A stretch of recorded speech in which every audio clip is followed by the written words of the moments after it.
Huo Yuanjia wielded a weapon known as the Kowtow sword, a single-handed sword that was very common in the late period of the last feudal dynasty. In Chinese history, the sword is named for its upwardly slanted blade, which resembles a cow's tail in English. This can be translated as, Huo Yuanjia wielded a weapon known as the Kowtow sword, a type of single-handed sword that was very common during the late period of the last feudal dynasty in Chinese history. The sword got its name because the blade slants upward, resembling a cow's tail. Qin Yi wields a weapon known as the nine-ringed broadsword. This sword is characterized by its thick blade and 9 iron rings on the back of the blade. These rings were originally designed for street performers to attract passers-by in ancient times. However, today, these rings have become a symbol of the identity of masters of Chongjin swordsmanship.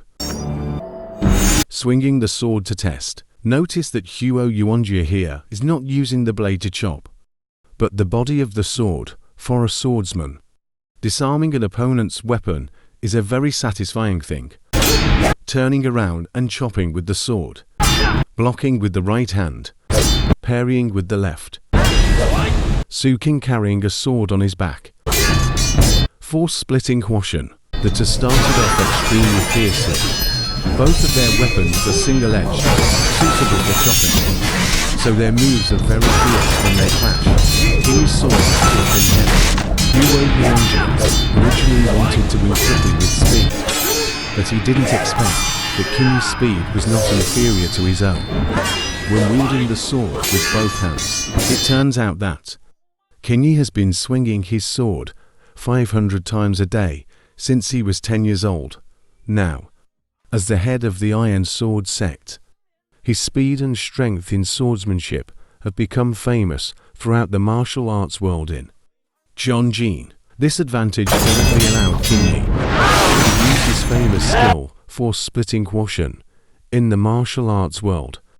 People often use force-splitting Huoshan to describe a move that strikes downward with great force. This move is simple but not easy, and few people can bring out its true power. However, this move for a splitting Huoshan indeed made Qin Yi look at Huo Yuanjia's strength in a new light. Qin Yi has been in charge of the Iron Sword sect for 30 years, and no one has been able to withstand his force. Just now, Huo Yuanjia has forced him to use his force moves. Huo Yuanjia, knowing that he was not in a standing sword fight, changed his tactics. He used his smooth clamp-leg trick to force Qin Yi to fight him on the ground. Continuous lateral cleaves.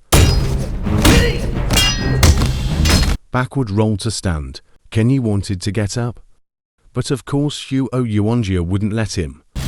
With a move called whirlwind tail sweep, he directly attacked Qin Yi's legs, forcing Qin Yi to fall forward again into a ground fight. But once Qin Yi was on the ground, he couldn't hold the sword with both hands, as one hand had to control his movement. This way, Huo Yuanjia's lighter sword could be faster than Qin Yi's.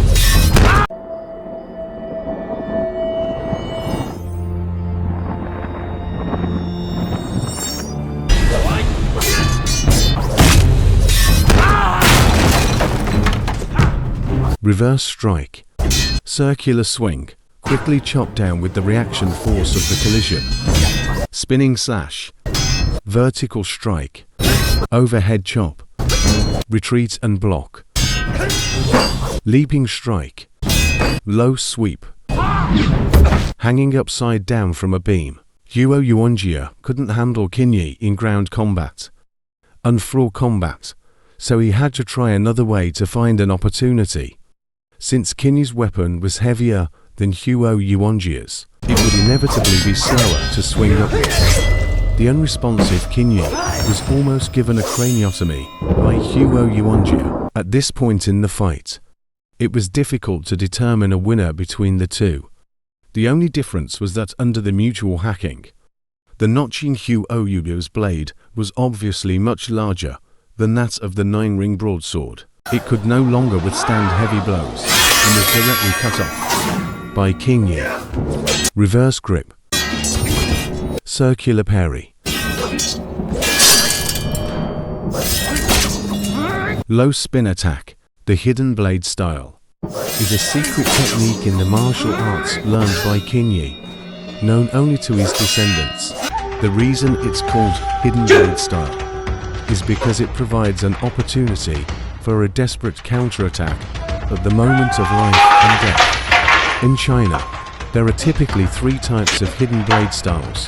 One involves a main blade and a secondary blade. The second involves hiding a small weapon within a larger one. The third type is this one, which is rarely shown to others, and those who have seen it are usually eliminated. Parry and riposte. Vertical strike. Sweeping cut. Knife spin and strike combo. Roll. Knife feint and low sweep. Blade lock and floor exploration. Jumping roundhouse kick.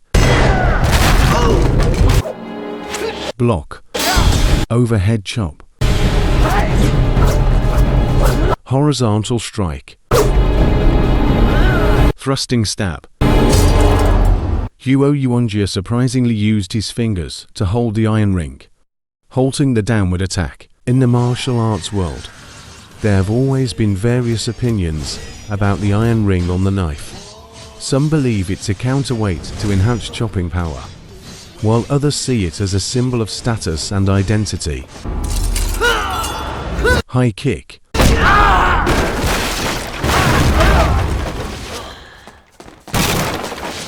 Jumping front kick. Outside block. Jab to body and hook to head. Push kick. Power punch. As the leader of the Iron Knife Gang, he has devoted his life to weaponry. Now, without his weapon, the result of this duel is apparent. If Chinese martial arts could cast aside its biases, much like King Yi discarding the ring on his iron knife, perhaps a different outcome would have been possible.